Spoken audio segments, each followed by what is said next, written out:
افسانہ کتبہ تحریر غلام عباس شہر سے کوئی 1.5 2 میل کے فاصلے پر پرفضا باغوں اور پھلواریوں میں گھری ہوئی قریب قریب ایک ہی وجہ کی بنی ہوئی عمارتوں کا ایک سلسلہ ہے جو دور تک پھیلتا چلا گیا ہے۔ عمارتوں میں کئی چھوٹے بڑے دفتر ہیں جن میں کم و بیش 4,000 آدمی کام کرتے ہیں۔ دن کے وقت اس علاقے کی چہل پہل اور گہما گہمی عموماً کمروں کی چاردیواری ہی میں محدود رہتی ہے، مگر صبح کو 10:30 بجے سے پہلے اور دوپہر کو 4:30 بجے کے بعد وہ سیدھی اور چوڑی چکلی سڑک جو شہر کے بڑے دروازے سے اس علاقے تک جاتی ہے ایک ایسے دریا کا روپ دھار لیتی ہے جو پہاڑوں پر سے آیا ہو اور وہ اپنے ساتھ بہت سا خس و خشاک بہا لایا ہو۔ شریف حسین کلرک درجہ دوم معمول سے کچھ سویرے دفتر سے نکلا اور اس بڑے پھاٹک کے باہر آ کر کھڑا ہو گیا جہاں سے تانگے والے شہر کی سواریاں لے جایا کرتے تھے۔ گھر لوٹتے ہوئے آدھے راستے تک تانگے میں سوار ہو کر جانا ایک ایسا لطف تھا جو اسے مہینے کے شروع کے صرف 4-5 روز ہی ملا کرتا تھا، اور آج کا دن ابھی انہی مبارک دنوں میں سے ایک تھا۔ آج خلاف معمول تنخواہ کے 8 روز بعد اس کی جیب میں 5 روپے کا نوٹ اور کچھ آنے پیسے پڑے تھے۔ وجہ یہ تھی کہ اس کی بیوی مہینے کے شروع ہی میں بچوں کو لے کر میکے چلی گئی تھی اور گھر میں وہ اکیلا رہ گیا تھا۔ دن میں دفتر کے حلوائی سے وہ 2-4 پوریاں لے کر کھا لی تھی اور اوپر سے پانی پی کر پیٹ بھر لیا تھا۔ رات کو شہر کے کسی سستے سے ہوٹل میں جانے کی ٹھہرائی تھی۔ بس بے فکری تھی، گھر میں کچھ ایسا اثاثہ نہیں تھا جس کی رکھوالی کرنی پڑتی، اس لیے وہ آزاد تھا کہ جب چاہے گھر جائے اور چاہے تو ساری رات سڑکوں پر گھومتا رہے۔ تھوڑی دیر میں دفتروں سے کلرکوں کی ٹولیاں نکلنی شروع ہوئیں، اور ان میں typist, record keeper, dispatcher, accountant, head clerk, superintendent, غرض ادنیٰ و اعلیٰ ہر درجہ اور حیثیت کے کلرک تھے، اور اسی لحاظ سے ان کی وضع قطع بھی ایک دوسرے سے جدا تھی۔ گو ان میں زیادہ تر کلرکوں کی مادری زبان ایک ہی تھی، مگر وہ لہجہ بگاڑ کر غیر زبان میں باتیں کرنے پر تلے ہوئے تھے۔ اس کی وجہ وہ تمنیت نہ تھی جو کسی غیر زبان پر قدرت حاصل ہونے پر اس میں باتیں کرنے پر اکساتی ہے، بلکہ یہ کہ انہیں دفتر میں دن بھر اپنے افسروں سے اسی غیر زبان میں بولنا پڑتا تھا، اور اس وقت وہ باہم بات چیت کر کے اس کی مشق باہم پہنچا رہے تھے۔ ایک تانگے کی سواریوں میں ایک کی کمی دیکھ کر شریف حسین لپک کر اس میں سوار ہو گیا۔ تانگا چلا اور تھوڑی دیر میں شہر کے دروازے کے قریب پہنچ کر رک گیا۔ شریف حسین نے کنی نکال کر کوچوان کو دی اور گھر کے بجائے شہر کی جامع مسجد کی طرف چل پڑا، جس کی سیڑھیوں کی گردا گرد ہر روز شام کو کوہنہ فروشوں اور سستا مال بیچنے والوں کی دکانیں سجا کرتی تھیں اور میلہ سا لگا کرتا تھا۔ دنیا بھر کی چیزیں اور ہر وضع اور ہر کماش کے لوگ یہاں ملتے تھے۔ اگر مقصد خرید و فروخت نہ ہو تو بھی یہاں اور لوگوں کو چیزیں خریدتے مول تول کرتے دیکھنا بجائے خود کے ایک پرلطف تماشا تھا۔ ایک دکان پر اس کی نظر سنگ مرمر کے ایک ٹکڑے پر پڑی جو معلوم ہوتا تھا کہ مغل بادشاہوں کے کسی مقبرے یا بارادری سے اکھاڑا گیا ہے۔ اس کا طول کوئی 1.25 فٹ تھا اور عرض 1 فٹ۔ شریف حسین نے اس ٹکڑے کو اٹھا کر دیکھا۔ یہ ٹکڑا ایسی نفاست سے تراشا گیا تھا کہ اس نے محض یہ دیکھنے کے لیے کہ بھلا کباڑی اس کے کیا دام بتائے گا قیمت دریافت کی 3 روپے۔ کباڑی نے اس کے دام کچھ اس زیادہ نہیں بتائے تھے، مگر آخر اس کی ضرورت ہی کیا تھی۔ اس نے ٹکڑا رکھ دیا اور چلنے لگا۔ کیوں حضرت چل دیے، آپ بتائیے گا کیا دیجیے گا۔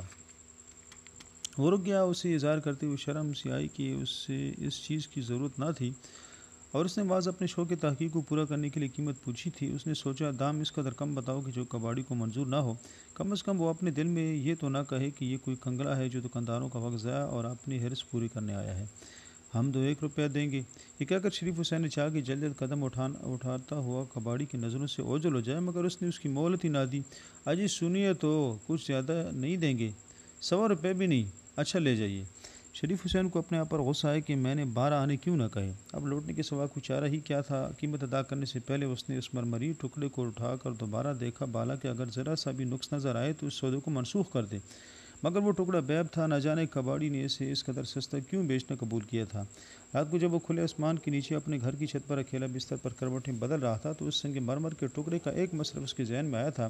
خدا کے کارخانے عجیب ہیں، وہ بڑا غفور الرحیم ہے۔ کیا جب اس کے دن پھر جائیں، وہ کلرک درجہ دوم سے ترقی کر کے سپرنٹنڈنٹ بن جائے اور اس کی تنخواہ 40 سے بڑھ کر 400 ہو جائے، یہ نہیں تو کم سے کم ہیڈ کلرکی سے ہی پھر اسے ساجے کے مکان میں رہنے کی ضرورت نہ رہے، بلکہ وہ کوئی چھوٹا سا مکان لے لے اور اس مرمری ٹکڑے پر اپنا نام کندہ کرا کے دروازے کے باہر نصب کر دے۔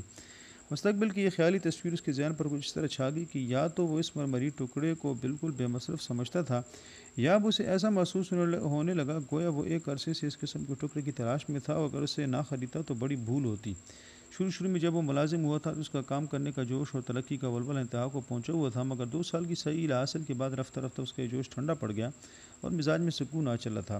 مگر سنگ مرمر کے ٹکڑے نے پھر اس کے خیالوں میں ہلچل ڈال دی۔ مستقبل کے متعلق طرح طرح کے خوش آئند خیالات ہر روز اس کے دماغ میں چکر لگانے لگے۔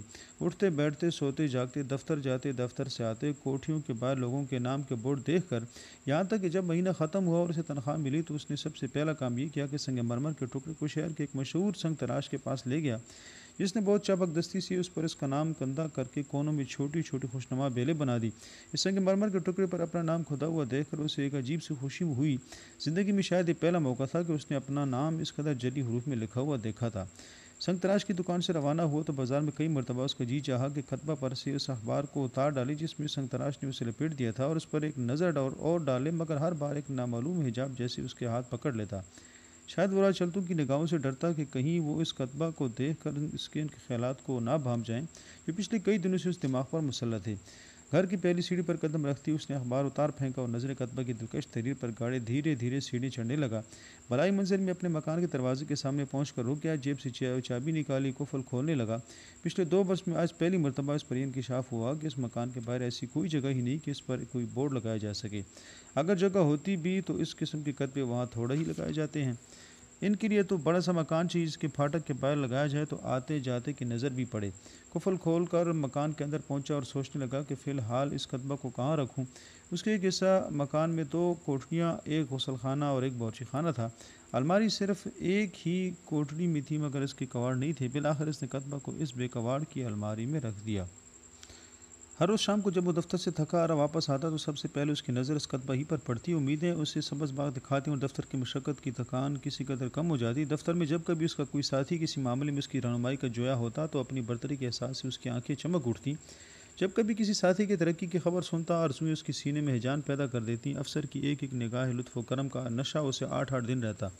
جب تک اس کی بیوی بچے نہیں آئے وہ اپنے خیالوں میں مگن رہا، نہ دوستوں سے ملتا، نہ کھیل تماشوں میں حصہ لیتا۔ رات کو جلد ہی ہوٹل سے کھانا کھا کر گھر آ جاتا اور سونے سے پہلے گھنٹوں عجیب خیالی دنیاؤں میں رہتا، مگر ان کے آنے کی دیر تھی کہ نہ تو وہ فراغت ہی رہی اور نہ وہ سکون ہی ملا۔ ایک بار گھر ہستی کی فکروں نے اسے ایسا گھیر لیا کہ مستقبل کی سوانی تصویریں رفتہ رفتہ دھندلی پڑ گئیں۔ کتبہ سال بھر تک اس بے کواڑ کی الماری میں پڑا رہا۔ اس عرصے میں اس نے نہایت محنت سے کام کیا، اپنے افسر کو خوش رکھنے کی انتہائی کوشش کی، مگر اس کی حالت میں کوئی تبدیلی نہ ہوئی۔ اب اس کے بیٹے کی عمر 4 برس کی ہو گئی تھی اور اس کا ہاتھ اس بے کواڑ کی الماری تک بخوبی پہنچ جاتا تھا۔ شریف حسین نے سال سے کہیں اس کا بیٹا کتبہ کو گرا نہ دے اسے وہاں سے اٹھا لیا اور اپنے صندوق میں کپڑوں کے نیچے رکھ دیا۔ ساری سردیاں یہ کتبہ اس صندوق ہی میں پڑا رہا۔ جب گرمی کا موسم آیا تو اس کی بیوی کو اس صندوق کے سے فالتو چیزوں کو نکالنا پڑا، چنانچہ دوسری چیزوں کے ساتھ بیوی نے کتبہ بھی نکال کر کاٹ کے اس پرانے بکس میں ڈال دی جس میں ٹوٹے ہوئے چوکٹے، دیبال کے برش، بیکار صابندانیاں، ٹوٹے ہوئے کھلونے اور ایسی ہی اور دوسری چیزیں پڑی رہتی تھیں۔ شریف حسین نے اپنے مستقبل کے متعلق زیادہ سوچنا شروع کر دیا تھا۔ دفتروں کے رنگ ڈھنگ دیکھ کر وہ اس نتیجے پر پہنچ گیا کہ ترقی لطیفہ غیبی سے نصیب ہوتی ہے، کڑی محنت جھیلنے اور جان کھپانے سے کچھ حاصل نہ ہوگا۔ اس کی تنخواہ میں اور دوسرے برس 3 روپے کا اضافہ ہو جاتا جس سے بچوں کی تعلیم وغیرہ کا خرچ نکل آتا اور اسے زیادہ تنگی نہ اٹھانی پڑتی۔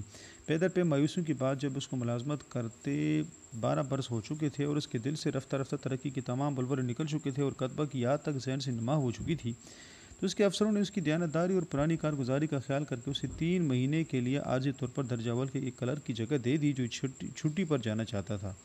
جس روز اسے یہ عہدہ ملا اس کی خوشی کی انتہا نہ رہی۔ اس نے تانگے کا بھی انتظار نہ کیا بلکہ تیز تیز قدم اٹھاتے ہوئے پیدل ہی بیوی کو یہ مجدہ سنانے چل دیا۔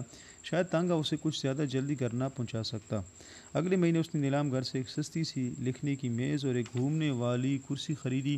میز کے آتی اسے پھر کتبہ کی یاد آئی اور اس کے ساتھ ہی اس کی سوئی ہوئی امنگیں جاگ اٹھی۔ اس نے ڈھونڈ ڈانٹ کے کاٹ کی پیٹی میں سے کتبہ نکالا، صابن سے دھویا، پونجا اور دیوار کے سہارے میز پر ٹکا دیا۔ یہ زمانہ اس کے لیے بہت کٹھن تھا کیونکہ وہ اپنے افسروں کو اپنی برتر کارگزاری دکھانے کے لیے چھٹی پر گئے ہوئے کلرک سے دگنا کام کرتا، اپنے ماتحتوں کو خوش رکھنے کے لیے بہت سا ان کا کام بھی کر دیتا، گھر پر آدھی رات تک فائلوں میں غرق رہتا، پھر بھی وہ خوش تھا۔ ہاں، جب کبھی اس کلرک کی واپسی کا خیال آتا تو اس کا دل بجھ سا جاتا۔ کبھی کبھی وہ سوچتا ممکن ہے وہ اپنی چھٹی کی میعاد بڑھوا لے، ممکن ہے وہ بیمار پڑ جائے، ممکن ہے وہ کبھی نہ آئے۔ مگر جب 3 مہینے گزرے تو نہ اس کلر کی چھٹی کی میعاد ہی بڑھوائی اور نہ بیمار ہی پڑا۔ البتہ شریف حسین کو اپنی جگہ پر آ جانا پڑا۔ اس کے بعد جو دن گزرے وہ اس کے لیے بڑی مایوسی اور افسردگی کے تھے۔ تھوڑی سی خوشحالی کی جھلک دیکھ لینے کے بعد اب اسے اپنی حالت پہلے سے کوئی زیادہ ابتر معلوم ہونے لگی تھی۔ اس کا جی کام میں مطلق نہ لگتا تھا، مزاج میں آلس اور حرکات میں سستی سی پیدا ہونے لگی۔ ہر وقت بیزار بیزار سا رہتا، نہ کبھی ہنستا نہ کسی سے بولتا چالتا، مگر ایک کیفیت چند دن سے زیادہ نہ رہی۔ افسروں کے تیور جلد ہی اسے راہ راست پر لے آئے۔ اب اس کا بڑا لڑکا چھٹی میں پڑھتا تھا اور چھوٹا چوتھی میں، اور منجلی لڑکی ماں سے قرآن مجید پڑھتی، سینہ پر رونا سیکھتی اور گھر کے کام کاج میں اس کا ہاتھ بٹاتی۔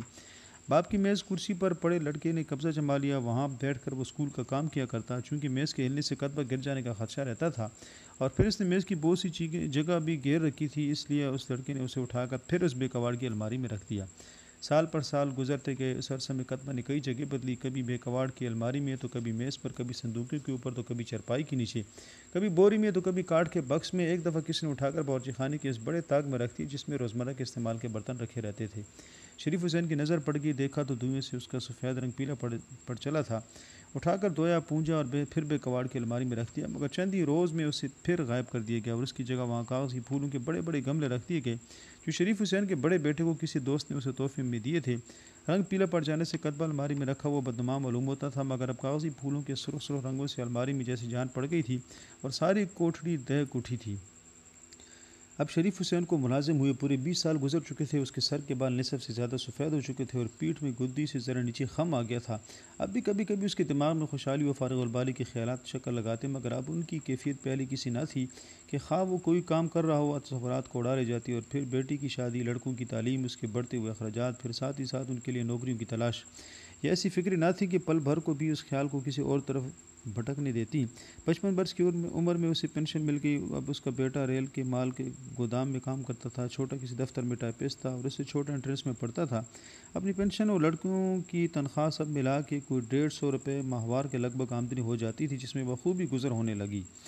علاوہ ازیں اس کا ارادہ کوئی چھوٹا موٹا بیوپار شروع کرنے کا بھی تھا، مگر مندے کے ڈر سے اسے ابھی پورا نہ ہو سکا تھا۔